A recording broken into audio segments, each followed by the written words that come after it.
Good afternoon, everyone.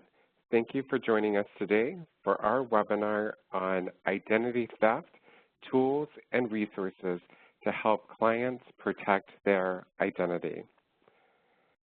My name is Michael Rausch, and I'm the Director of the Real Economic Impact Network at the National Disability Institute. Before we get started, we do have a few housekeeping tips to go over, and I'd like to introduce my colleague, Nakia Matthews, who will go over those details. Nakia? Thank you, Michael. Good afternoon, everyone.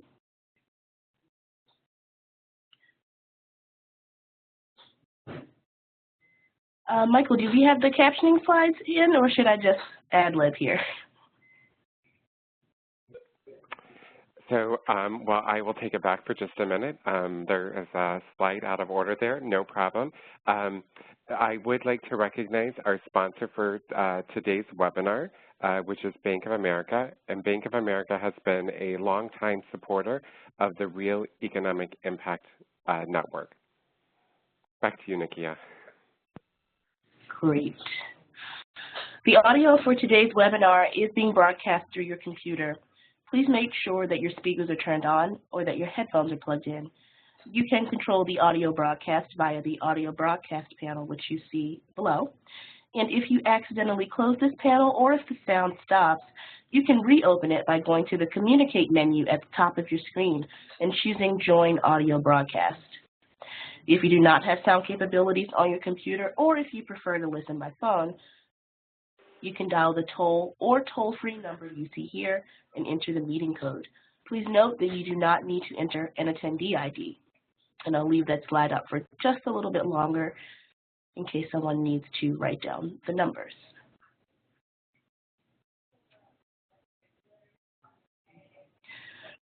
Real-time captioning is provided during this webinar. The captions can be found in the Media Viewer panel, which appears in the lower right corner of the webinar platform.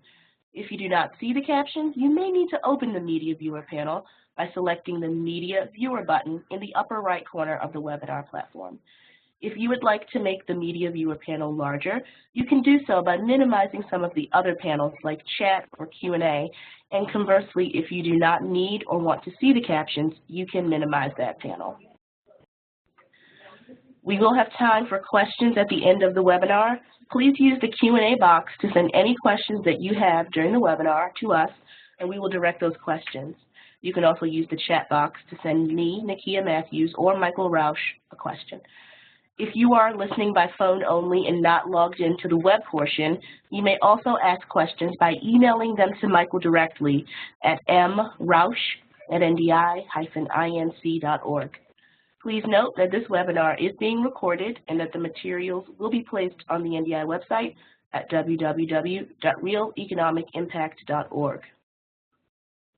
And finally, if you experience any technical difficulties, please use the chat box to send me, Nakia Matthews, a message, or you may email me directly at nmatthews@ndi-inc.org. And with that, I will turn it back over to Michael. Thank you, Nakia, and thank you again to each of you for joining us today. For those of you who are new to the National Disability Institute, I would like to share with you information on our organization. The National Disability Institute is a national nonprofit organization dedicated to building a better economic future for Americans with disabilities. We are the first national organization committed exclusively to championing economic empowerment, asset development, and financial stability for all persons across the full spectrum of disabilities. At the National Disability Institute, we affect change through public education, training, technical assistance, and policy development to help the 1 in 3 Americans with disabilities living in poverty take steps towards brighter financial futures. To learn more about the National Disability Institute, go to www.realeconomicimpact.org.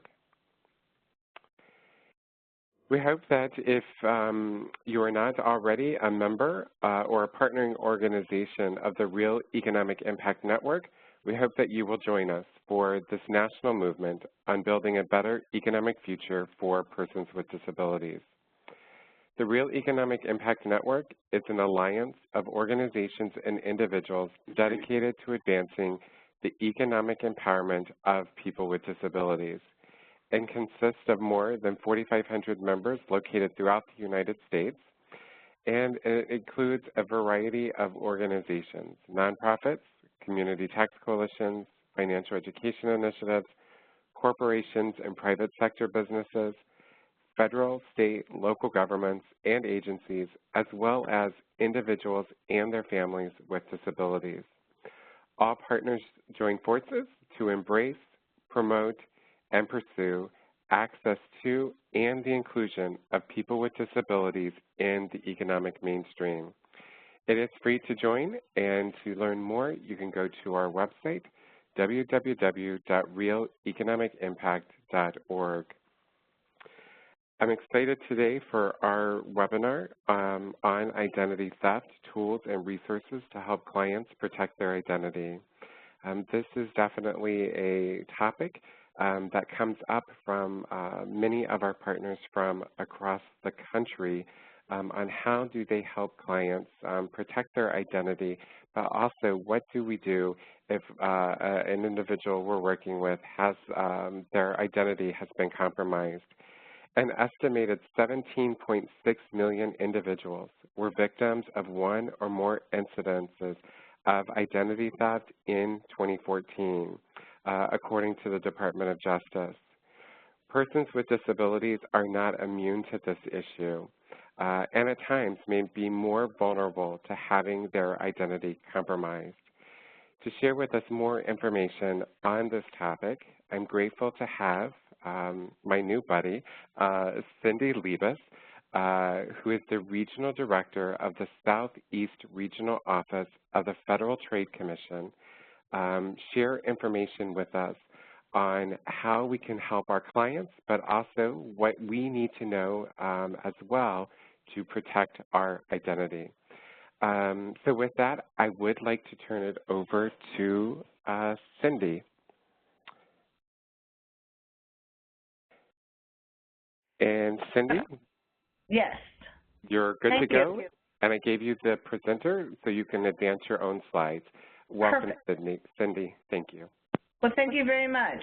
And I want to thank everybody who's on this call. I'm delighted to be doing this webinar today, and I'm hoping that after this webinar you will come away with a lot of information, not only about identity theft, but a little bit more information about who the Federal Trade Commission is and how we can help you in your mission and in your work and what you do. Let me tell you a little bit before we get started on identity theft about the Federal Trade Commission. The FTC is a bipartisan federal agency with a unique dual mission to protect consumers and to promote competition. We are over 100 years old, and we are an agency that champions the interests of American consumer. We're dedicated to advancing consumer interests while encouraging innovation and competition in this dynamic economy. We have policy and research tools. We have hearings, workshops, and conferences. We also collaborate because we're a civil law enforcement agency, and we collaborate with other agencies and other partners in industry and in law enforcement to further our crucial consumer protection and competition missions. I am the Regional Director of the Southeast Region of the Federal Trade Commission. The FTC is a very small agency. There's only a little over 1,000 employees. Most of the employees are in D.C., and we have 8 regional offices across the country. About half of the employees in the agency do consumer protection work, and that's what I do. My office does purely consumer protection work. And just to tell you a little bit about a few of the areas that we cover, for those of you who have not previously worked with the FTC. We have a division of advertising practices. Our division of advertising practices does nationwide advertising. They look at ads on TV and print ads and ads on the computer and on the internet, and they look for whether the representations made in those ads, if they're accurate, truthful, and whether there is substantiation for the claims in those ads. Some of the types of cases we look at are dietary supplements, weight loss products, large national products that are advertised, just a variety of advertising practices. We also have our division of financial practices, and they deal with credit and financial issues that across the board. We've been very active in that area, especially with the economic downturn. We've seen a lot of problems in that area, and a lot of our mission is dedicated to protecting consumers in the area, whether it be predatory lending, or sometimes when folks are out there promising consumers they can save their homes from foreclosure, get them a reduced interest rate, or even auto advertising. That's what our division of financial practices deals with. We also have a division of marketing practices. I call them our fraud division. They're the division in the FTC that deals with fraudulent solicitations that many of you may have gotten. Sometimes those robocalls you might get on the phone, folks promising you that they can save you from anything, get you something free, just all sorts of deceptive practices. And that's what our marketing practices division does. And then we have our division of privacy and identity protection. And that's the division that deals with privacy issues and identity theft. Now, in the regional offices, we deal with a little bit of everything, and we bring law enforcement cases. And we also do a lot of outreach. We work with groups like yours, and we work with local organizations, and my region covers 7 southeastern states. We work with all sorts of partners to do outreach programs to consumer groups, industry groups, and all sorts of groups so that we can let people know we exist. And I'm going to talk a little bit more in a bit about the different kinds of materials that we have to disseminate to consumers and to industry groups to hopefully ensure that consumers are protected from fraudulent practices and unfair and deceptive practices. Our enabling statute, which is the Federal Trade Commission Act, is a very, very broad statute. It prohibits unfair and deceptive acts or practices. So it's a very, very broad statute, and it's through that statute that we bring most of our law enforcement actions against companies. Some examples of some of the cases that we've brought in this office are cases against deceptive debt collectors who threaten to throw people in jail, what we call tech support scams or Microsoft scams, where someone might call you on the phone and tell you that they're with a large company and you have a virus on your computer, and then you have to pay them to remove that virus. Mortgage assistance release cases where consumers are promising to save people's homes from foreclosure or somehow modify their loans, just a variety of cases that my office handles. But one of the things that we've done at the FTC is really focus on identity theft. In the past several years, identity theft has been an area of concern. We have a database called the Consumer Sentinel database, and in this database, we have seen just an upsurge of consumer complaints from consumers all across the country, whether they come directly to the FTC or whether they come to other agencies, but an upsurge in complaints over the past many years, probably 10 years, in identity theft. So today we're going to talk a little bit about what is identity theft to start. What is identity theft? Let's talk about tax identity theft. Tax identity theft, or tax and benefits identity theft, is really very large. So I'm going to talk about how does it happen, how can you reduce your chance of being a victim, what to do if you're a victim. And also I'm going to talk just a little bit about imposter scams, whether they be IRS imposter scams or other imposter scams where people pretend to be someone from the government or someone from another agency when they're really not, and all they are is out to get your money. What is identity theft? The definition of identity theft is the misuse of another's personal information to fraudulently obtain goods and services, a job, medical treatment, medications, equipment, government services and benefits, or it can even be to hide from government and law enforcement or others and using someone else's name, pretending to be you. It's very broad. You know, when I first started doing this, what people thought about identity theft, they thought, well, it's when someone gets my credit card or when someone steals my wallet and they pretend to be Cindy Liebes. It's not necessarily that. It's anything that they may do to assume your identity and pretend to be you and get some sort of gain in your name. Like Michael said earlier, the Department of Justice statistics show that just in 2014, there were 17.6 million incidents of identity theft. In fact, that's 7% of the U.S. population. That is an inordinate, extraordinary number. And as I often say to consumers is, you know, a lot of times we say, oh my God, the police needs to do something about this. Somebody needs to do something. But with that many cases of identity theft, that many victims that are out there, it's very, very difficult for them to track down who are the perpetrators of identity theft, how are they getting that information, and to prosecute them. So while it may be a little disconcerting, sometimes that means we as consumers have to do things to not only protect ourselves, but to stop these thieves when they are perpetrating these frauds. The total number of identity theft complaints has increased, and this is based on, these numbers are based on Consumer Sentinel database I was talking about. So the FTC has seen a rise of complaints.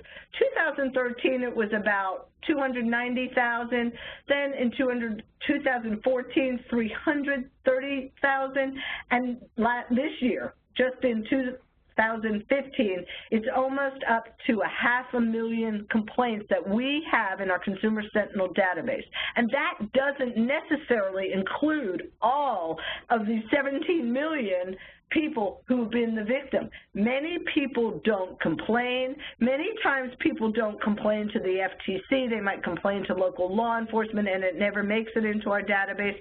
But our database is kind of an indicator of what is out there and how broad this problem is. This next slide shows identity theft complaints and the rise of those identity theft complaints as reported to the FTC.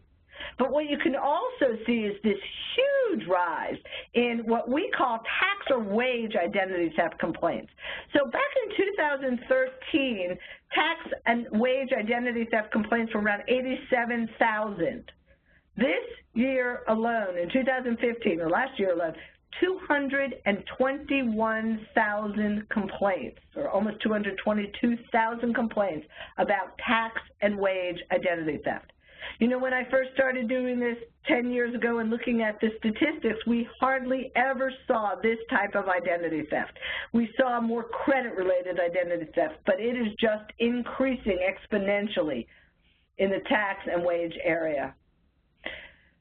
So the scope of this problem in the tax ID theft area is just really large. Again, starting in 2013, about 33% of all of the identity theft complaints pertained to taxes or wages. That was basically the same in 2014, but this past year, 2015, almost half of all of the identity theft complaints in our database were about tax or wage identity theft. So it's a huge change in the type of identity theft that we are seeing, a really huge change. For last year, January to December 2015, this graphic shows how victims' information was misused. Again, like I showed you before, government benefits is about half of all the identity theft. Credit card identity theft is now 16%. And when I first started, like I was saying earlier, that made up the bulk of the identity theft. But for some reason, it seems that the identity thieves are really focusing on taxes and other benefits that government agencies are giving to people or that people are getting from government agencies and other agencies. Some other areas are utilities, banks, employment, loans, and then in general other types of identity theft. What kinds of government benefit fraud are we seeing? Like I said earlier, taxes and wage-related frauds are the largest bulk of the almost 50%. That would be a tax return that was returned in someone else's name. It could be some other wage-related fraud that people are getting some other benefit. But it could be any other kind of government benefit that's applied for or received, or government documents that are issued in someone else's name, including driver's licenses that are issued in other people's names. What the other thing that we've seen a huge increase in is imposter scams. I don't know if any of you out there have gotten those calls from someone claiming to be the IRS or somehow affiliated with the IRS, or someone claiming to be affiliated with a government agency and telling you that you have to give them money or give them access to your Social Security number or other identifying information, because if you don't, either you're going to go to jail or the IRS is going to come get you. The surge in those numbers are almost 50 times as many as just 2 short years ago. And the FTC has actually been bringing cases against some of these imposter perpetrators. Often they're in other countries, but sometimes they're here in the United States. Like I said earlier, for example, just a similar type of imposter scam that my office worked on was one of those tech support scams, a scam where the person said they were Microsoft or somehow affiliated with Microsoft or Facebook, but they could see somehow that you had a virus on your computer. Sometimes they asked people to give them access to their computer. Other times they just got your money and they claimed to be able to fix that virus on your computer. You know what? Consumers had no viruses on their computer, or if they did have a virus on the computer, these people could not see it. They were not fixing that virus. They were just stealing millions and millions of dollars. They worked not only from a location in Florida, but they were also located overseas in India, and they took millions from American consumers. What are some examples of misuse? I talked about it before. They may use your current credit card, but they can also open a new credit card account in your name. That is particularly problematic because you may not know for a very long time that they've opened a credit card account in your name. You may not know that they opened a new credit card account in your name unless you start then getting a debt collector calling you, telling you that you might owe some creditor money for that Porsche you didn't buy or whatever fancy thing the identity thief bought in your name or opened some line of credit in your name.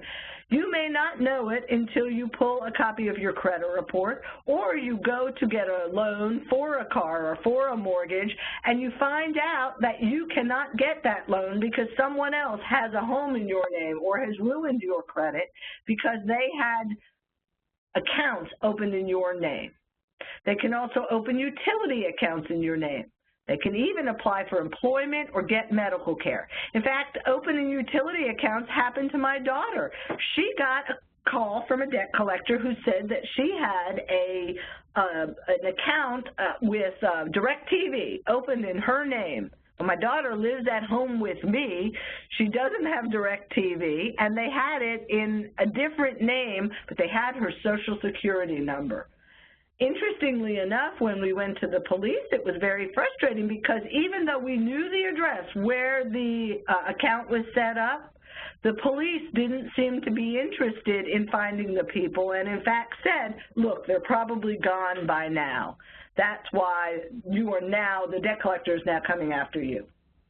What is the impact on victims? Like I said before, denial of credit, denial of loans, denial of public benefits and medical care. You can lose your job, especially folks that are in the military. They have to keep their credit up, and they can actually have to explain or possibly lose their jobs. Again, be harassed by debt collectors, and if any one of you has ever had to deal with debt collectors, sometimes they can call repeatedly and really bother you, because often people say, wait a minute, that's not my debt, and debt collectors don't believe people, so they'll often hassle people over and over. We've heard of people suffering severe legal issues and even being arrested. There was a story here in Atlanta about someone driving around the 285, our beltway, and being arrested, and they were on the TV just crying, saying, wait a minute, it's not me. And when you think about it, probably every crook who is a bad crook says, you know what, officer, it's not me. But in these cases, it is a huge impact if you have to explain an arrest that's really not you for something that you did not buy or a loan that you did not take out. Needless to say, it causes inordinate stress and anxiety on people, and the recovery time and expense can be immeasurable. A few years back, I was at a meeting about identity theft, and there was this very nice woman who was a victim of identity theft, and she was recounting all of the different steps she had to take to try to make it stop, to try to make these problems stop occurring. And she talked about actually having sent a complaint to the FTC, and there was somebody there from Equifax, one of the credit bureaus, and she talked about having called them, and they would take it off of her credit report, and boom, it would go back on. And she talked about just the frustration, and she had a piece of paper that was on a small-sized legal pad, and then there were several pieces of paper, and she shook them out, and it not only went from her hands, but went all the way to the floor, and she kept reading about all the things she had to do. And just when she thought it was over, it would start again. Because sometimes these identity thieves not only get your information, but they sell your information. So you may not know where your information is and how it is being used. Boy, if that's not bad, how does it happen? You think, what happens? Well, some of the ways identity theft happens, and it's not only tax and identity theft, but all kinds of identity theft. Lost or stolen wallets, Medicare cards. Oftentimes, Medicare cards have the Social Security number of the Medicare recipient on them. We have talked to law enforcement, agencies. We have talked to Congress people about, can they change this? And they've said it's a very, very expensive process, but they are really taking into account. Here in Georgia, we used to have our Social Security numbers on our driver's licenses, but that has thankfully since been changed.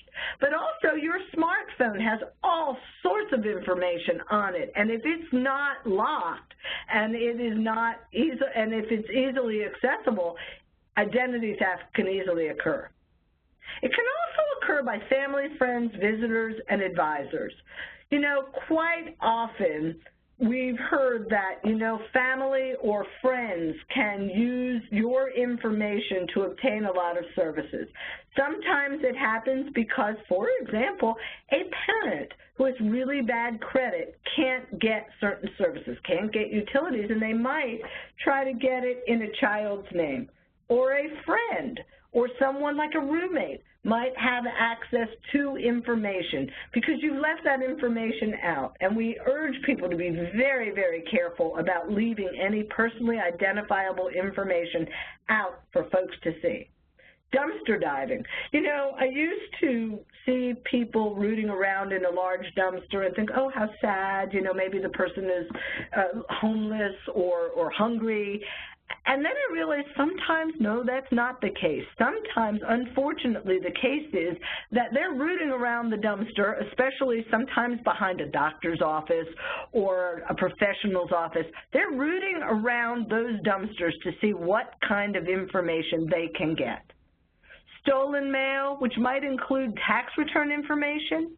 Sometimes they get it through imposter scams. Remember, I was telling you about the folks that call you up and tell you that you have some sort of problem with the government or you have some sort of problem with your computer. Often what they're trying to get from you is either that you give them access to your computer, access to your information. By giving them information, they can access a lot of the numbers. Corrupt insiders. Unfortunately, we are only as safe as the folks that we give the information to. And in tax returns, we've learned more and more about corrupt tax preparation services because they have access to a lot of information. And we found that some unscrupulous tax preparers are taking this information and taking the consumer's information and using it and getting money from the consumer's tax returns.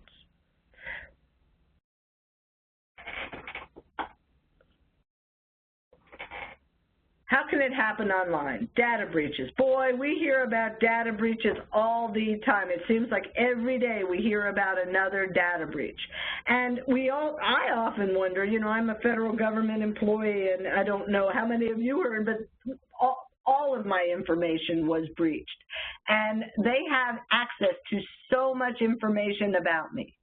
Some other ways it happens, phony emails from imposters. If you get an email from somebody, do not give them information. If you get an email from somebody claiming to be your bank or claiming to be your credit company or claiming to be the IRS, you need to make sure that you do not respond to that email.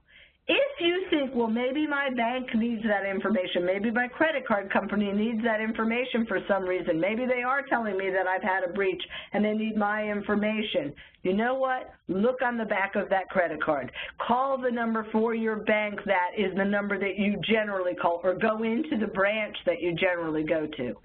Don't call the IRS number that they give you. Call the number, let's say, in the blue pages and the yellow pages, or look up a number on your computer. Do not respond to phony emails from imposters. Unsecured Wi-Fi hotspots are another place. If you're doing banking in a Wi-Fi hotspot, there are people that are tech-savvy enough to be able to access your information that you are sending online in an unsecure Wi-Fi hotspot.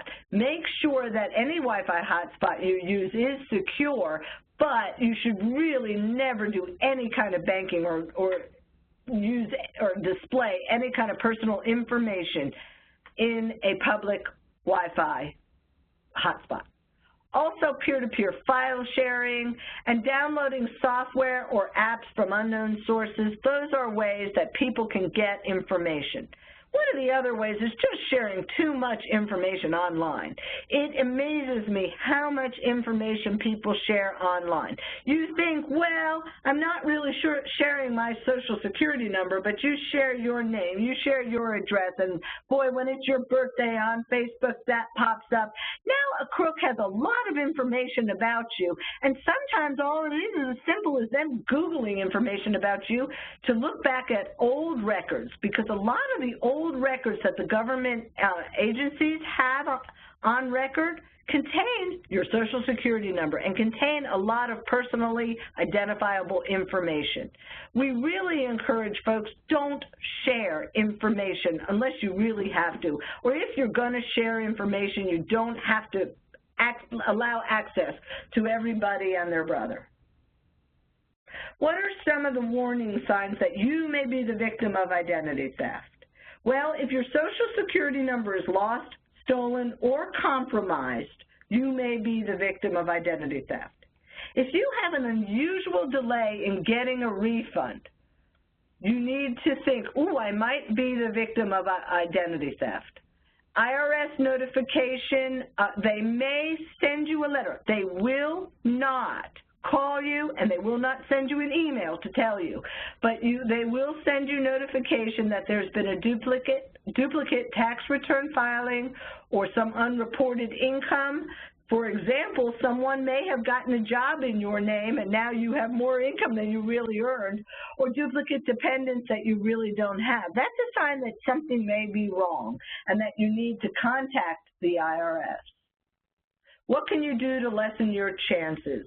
We've talked about a couple things, but I'll bring some more up. Minimize your personal information.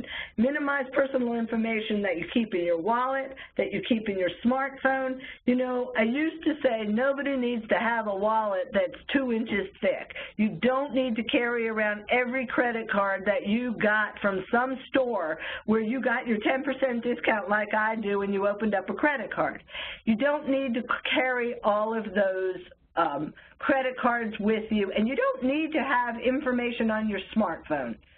Keep personal information secure, not only on your smartphone, keep it locked in your office, keep it locked in your home even, because visitors that you might not even suspect may be able to get that information. Keep it secure at work.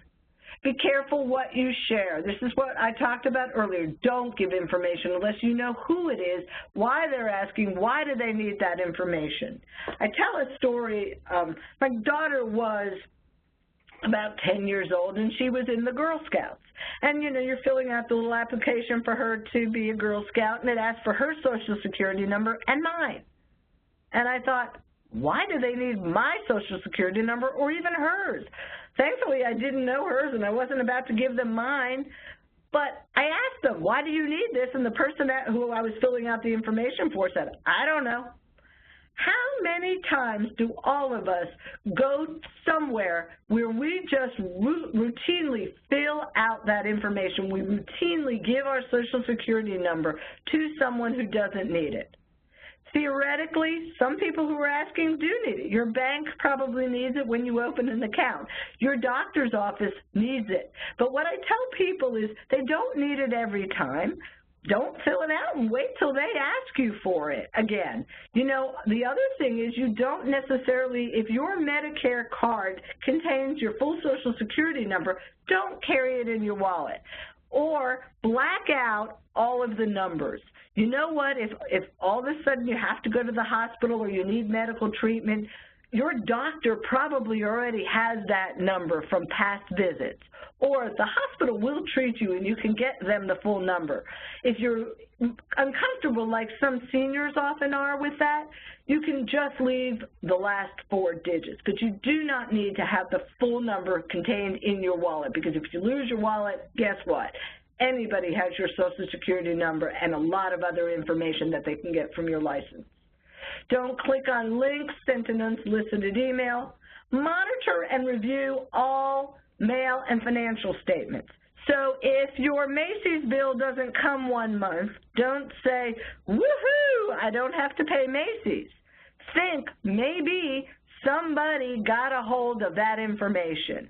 You can call Macy's and say, I didn't get my bill, I just want to make sure that it was sent, I want to pay it, you know, I want to get a different number. Review your mail-in financial statements also to make sure that you're not getting, for example, debt collection notices on a bill that you don't owe, or notices from the IRS, or that your financial statements are accurate. Don't just get your credit card statements or your checking account statements and throw it in a pile. You have to look at it. Make sure there's not charges on your account, or make sure you're not getting a bill from another credit card company that you didn't open, or a loan for a car that you don't have. And really important, go to annualcreditreport.com and pull a copy of your credit report regularly. If you go to annualcreditreport.com, you can get a free credit report from each of the 3 major credit bureaus once each year. That means 3 credit reports. You can space them out over time, and you can see if new accounts have been opened in your name. It's a great way to see that. You can see if there's a problem with some bills that are not your problem. It often tells you a lot of information that's going on. Now, it may not necessarily tell you that you've been the victim of tax ID or benefits ID theft, but you should always pull a copy of your credit report. I often tell people also, though, when you're going online at annual credit report, they will ask you a lot of personal information. And it's kind of scary when you realize how much personal information the credit reporting agencies have about you. But it is a great way to monitor your credit. And most importantly, dispose of information properly. If you are a business person, you have some duties on how you have to dispose of information. If it's medical information or credit report information, you have duties on how you need to dispose of information that are your clients or people with whom you're doing business. But if you're a consumer, you also need to shred your documents, or do as I do, is I rip it into little pieces, but then I throw it in the trash can and clean out my kitty litter box. I have 3 cats. Nobody is going through my trash.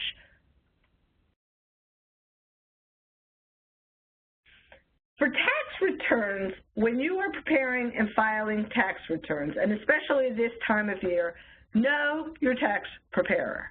Know who you're doing business with. Don't just find a tax preparer on the side of the road.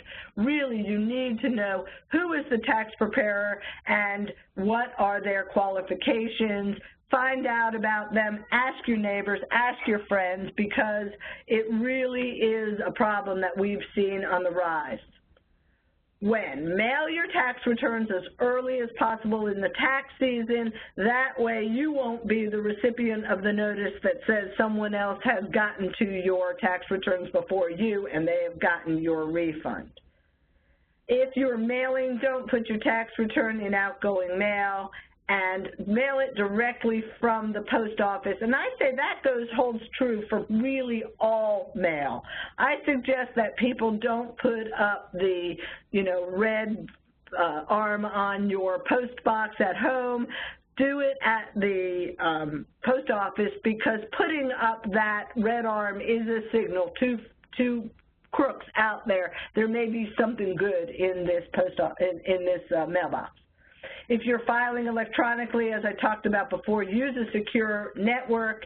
And when you file, make sure you store your returns securely and shred any drafts. Additional advice for individuals with disabilities is protect Medicare, Medicaid cards, which might contain your Social Security number. Protect personal information at home, just like you would your cash or your jewelry. Make sure to open and review your mail and email. And again, like I was talking about, if you get mail or emails from folks you don't know, don't respond to them directly. But if you get some suspicious mail that says something might be wrong, it might be wrong. If it doesn't make sense, you need to look into it. Also, ask medical and care facilities about their data protection policies. You need to ask them what they do. Do they just throw out your information? They're not allowed to. But, if you ever see someone throwing out the, that big, long thing you just filled out, you should get it and walk out. Also, make sure to select assistants and other support professionals with care. It is very important to make sure you know who has access. What to do if you're a victim? Whoops, excuse me. Let me keep going. What to do if someone stole your identity? There is a fantastic new website that the FTC has recently implemented. It is called IdentityTheft.gov. It is a really great resource for those who have been the victim of identity theft. It's a new website that is interactive and has just phenomenal information. On this new website, you can report identity theft and get a recovery plan.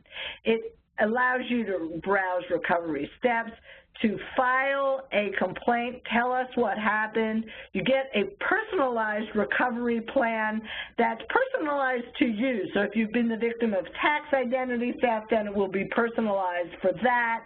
It's personalized for you, and it is populated based on what you tell us happened in the identity theft. And then we tell you how to put your plan into action. What action steps need to be taken, and it's just a really good user-friendly site for victims of identity theft. So when you click in, you said first you say what statement best describes your situation. You want to report identity theft, someone else filed a tax return using your information. You want information because your data or your information was exposed in the data breach. Someone got my personal information, my wallet, and I'm worried about identity theft, or something else. You put in that information, and then we ask, what did the identity thief use your information for? Did they open up a credit card account in your name, telephone, mobile, or utility accounts, checking account, employment? What happened? What happened as a result of this identity theft? Then you will report the specific details, and this information will be reported to the FTC. It will also help you create an identity theft affidavit. The identity theft affidavit is essential because when you are the victim of identity theft, you can contact the credit reporting agencies and you can get a 90-day fraud alert put on your credit report. If you ask for a fraud alert, it will be from one agency, it will be put on for all three agencies for 90 days. But in order to get that fraud alert, to have an extended fraud alert put on your account, you need to provide the consumer reporting agencies with an identity theft affidavit and a police report, so that you're showing them that this is a valid report of identity theft. And because of that, the identity theft affidavit gives you all the information, not only that you can use for the police, but that you can use for, let's say, the credit card company or the business on which someone opened an account in your name. This affidavit that's populated will give you what you need to further the process, and it will also help you create your own recovery plan. The affidavit is filled out. You will put in all of the information. We ask that you don't fill in the Social Security number or driver's license number, but you'll fill in all of this other information, and this can be used, like I said, to file a report with law enforcement agencies and to dispute with credit reporting agencies and creditors about identity theft problems. So it gives all the information that they are going to need. Now, your report isn't submitted yet. They have you create an account so that you can get a personal recovery plan. It has pre-filled, so it already has the letter and the form for you. Then you'll be able to update, view your affidavit, change it as things change, and it'll allow you to save time so you don't have to keep putting this information over and over. Now, you don't have to create an account, but you can't make updates if you don't create this account. Then you get your own personal recovery plan. It tells you exactly what you should do. Your recovery plan might be something like resolve the fraud dispute with your bank or place a fraud alert like we talked about on your credit report, file a police report, correct your credit report, extended fraud alert. It tells you how to do it, and each step in the process gives you more and more information.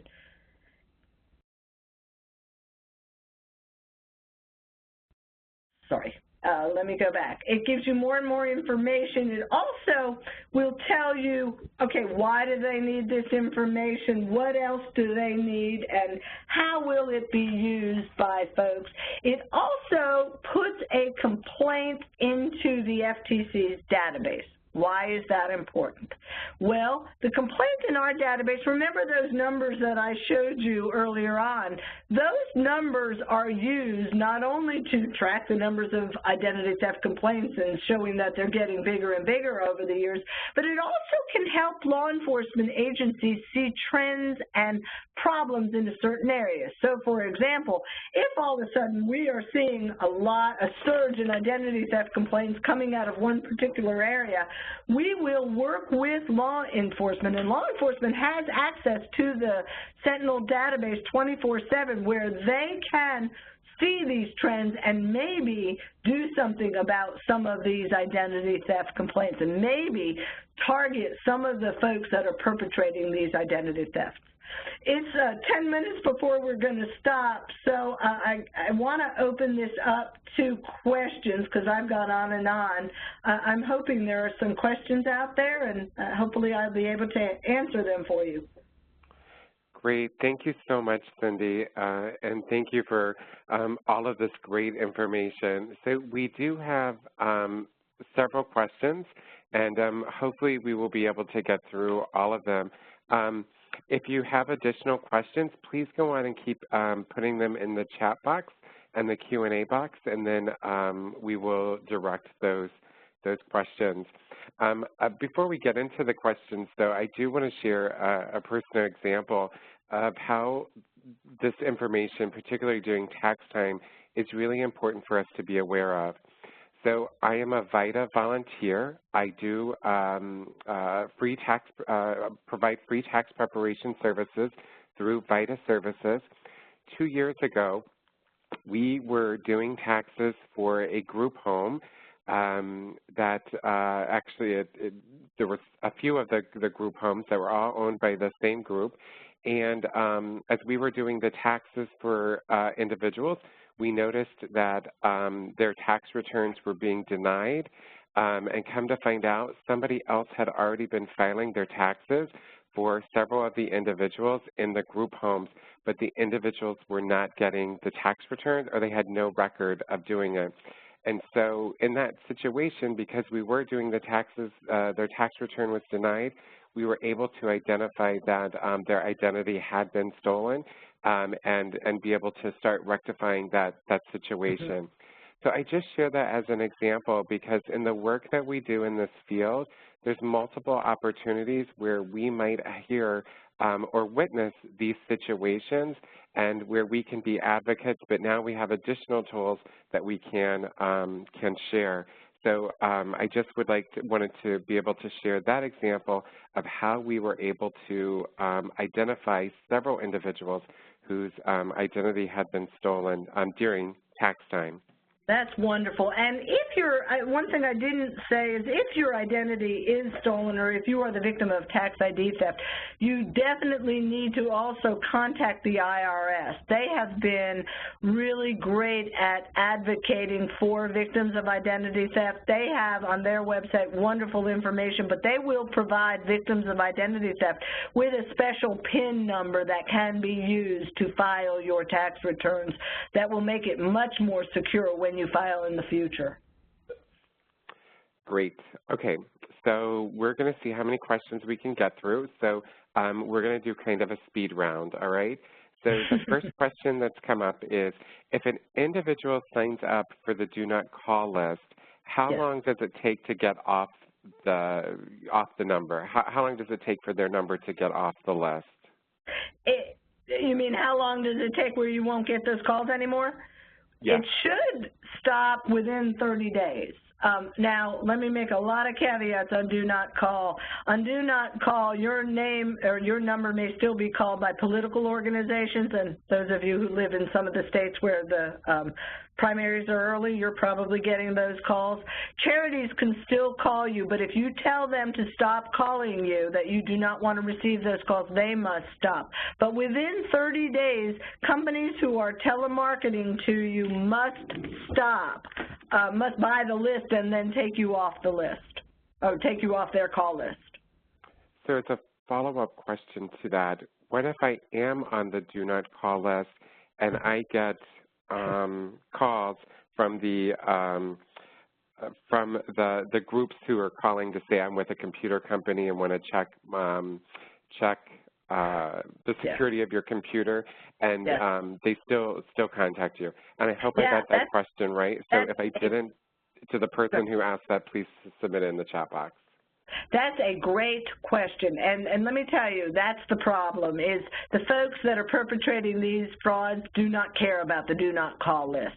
They are calling people. They don't care if you're on the do not call list. Many of them are in other countries. They are calling and they don't buy the list. They don't check against the list. So that is a good indicator that they're probably a fraudulent operator if they are still calling you. You may still be getting those robocalls telling you that they can cut your credit card interest rate reduction or get you an auto warranty or all sorts of calls that I still get.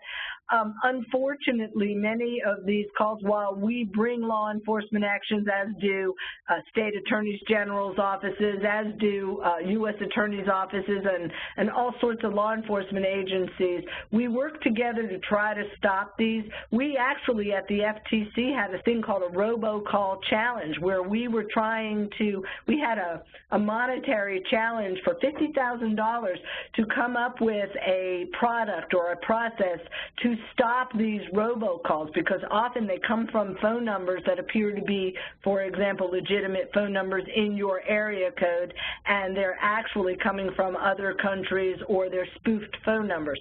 So we are working to stop it. We are bringing law enforcement actions. The best advice, though, I can give you is hang up or just don't answer calls that you don't know. Oftentimes, if you don't pick up the phone and don't answer and just return a call if you missed a call, that's the best way to handle it. But I agree with you. It is something that is frustrating not only to us but to many, many law enforcement agencies. Great. Thank you. So for the next question, for credit reports, how can you tell if you might have a victim of, be a victim of identity theft? So, for example, you might see an account that's not yours. Now, it could just be a mistake, but let's say there's an account on mine, Cindy Labus, and it's an account, an American Express account that I never opened, and it's got a lot of activity that I can see, and in fact, it looks like from that account I haven't paid my bills in 6 months. That would show me either, one, it's a mistake, and I can contact the credit reporting agency. They make it very easy to let them know that there is a potential mistake or that I might be the victim of identity theft. Then they come back and they'll ask you a lot of questions. That may indicate that you're the victim of identity theft. With my daughter, for example, she was able to see it with a debt collection letter, that it was an account. When I called the company itself, they said, we have her Social Security number. They read me the last 4 digits and they were hers. So that's how you just can see another account that might be open, or you can see one of your accounts that you haven't used in years is being used now. Great. All right, so it's 3:56, so we're going to try to get 2 more questions in quick here, and then we'll need to close up. Is it free to do the fraud alert? Yes. Okay. And great. You can also, one other option, in addition to a fraud alert, you can also put a credit freeze on your credit account. What you can do is freeze your credit. What that means is you won't be able to get credit, and nobody will be able to get credit in your name, but then you have to unfreeze it. From what I understand, it's very easy to unfreeze, but it may not allow you to make an impulse decision like in 5 minutes or even in 15 minutes. It can take sometimes hours or days even, I've heard of, but I've actually heard from several people that it can be instantaneous. You get a PIN number and you can unfreeze and freeze your credit, and that is something to think about. It's also something to think about with children. There's been a rise in child identity theft, and sometimes you can put a freeze on your child's account if there is one. All right, great. So we're going to get one more in here, that question is, will the new chips on the credit cards help protect our identity? You know, I understand that that chip is supposed to make it harder for an identity thief to use your information. Personally, and I apologize, I just really don't know how they work and how it is supposed to protect you, but my understanding is that's the wave of the future. That's what they're all using now, so I think it may hopefully cut it down, but that would cut down the credit card kind, not necessarily the tax and benefits type. Great. And let me make one final pitch, because I know we have about a minute left. Please, if you have questions, go to our website, go to IdentityTheft.gov website. It's got a great resource. We have, for anybody who wants to do their own webinar or give a presentation, let's say to a church or synagogue group or just to a group of friends, we have information that can be used by anyone to get this information out. We have brochures that are free, and they're fabulous. We have all sorts of information because we are a tiny agency, but we want this information out to everyone. So if you want information on how to do that, go to the FTC's website, and I really encourage you, if you have questions, please feel free to call me. I'm accessible. Not that I can help you necessarily solve your identity theft problem, but I can probably point you in the right direction. Great. Thank you so much, Cindy. And we will be following up because we could not get through to the information today to do a follow-up webinar potentially on the scams we receive regarding work-from-home opportunities. So be on the lookout. We'd like to let our network know to be on the lookout for that we will potentially be doing that webinar later on this year. If you're interested in that, please be sure to send me an email just so we can make sure to have you be included on that. Again, if you're not a part of the Real Economic Impact Network, I hope you will join the network. You can go to our website and do that. I would also like to share information on the American Dream Employment Network. You can go to AmericanDreamEN.org to learn more. This is a new innovative program at the National Disability Institute to help innovative program to support the employment of individuals with disabilities. Please join us on March 9th for our next webinar on empowering prosperity, integrating asset building into human services. We have our friends from Brandeis University who will be providing that information to us. I would like to thank Cindy Liebus again for the information today. I would, from the Federal Trade Commission, this is great information. I'd also like to thank my colleague, Nakia Matthews, as well as all of the other staff members who are part of National Disability Institute's Technical and Training Assistance Program. So we look forward to connecting with you all next month, again on March 9th. Thank you so much for participating on today's webinar, and have a great afternoon. Thank you.